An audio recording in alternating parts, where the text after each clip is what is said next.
Yo, what is going on, guys? So I got this Star Wars blaster on Etsy. It was 3D printed. It was relatively cheap, but it had a couple surprises, so I wanted to show you guys this. Upon reading the instructions, I didn't realize that a 3D printed Star Wars blaster, or a lot of 3D printed items, don't just snap into place.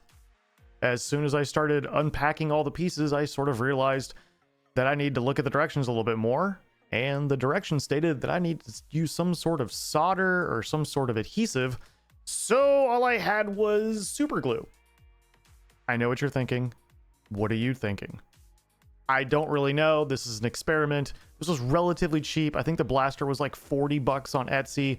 The seller seemed really, what's the word? Reliable. Had a lot of good feedback and stuff like that. I might add them to the description of this if I don't get dragged for using super glue, because I'm pretty sure super glue is not something you're supposed to use when you do this. If it's, whatever I'm supposed to use, let me know in the comments below, and I'll do a better job next time.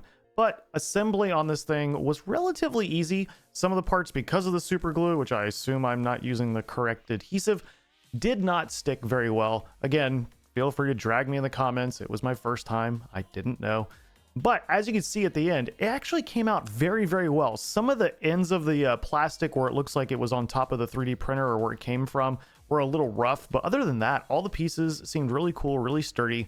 And I'm going to show you exactly why I had to get a Star Wars blaster. You're going to notice a very, very cool thing that's holding it, if that makes any sense.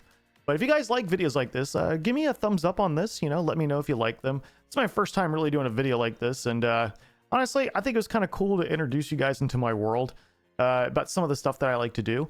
As you can see, I'm almost done with this blaster here, just gluing on a couple more pieces. There's actually a few pieces left on there that I didn't even attach just because I didn't know where they went. So again, feel free to drag me in the comments. And yes, the orange piece at the top is supposed to be at the front of the gun so it doesn't look like it's real.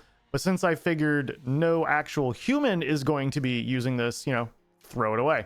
So there it is. It came out pretty good. Looks pretty nice. A couple rough edges on it, but nothing too crazy. And this is why I had to get one.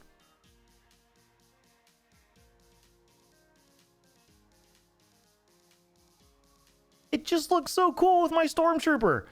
As you can see, the podcast room is coming along well. So if you guys like the video and want to see more, let me know.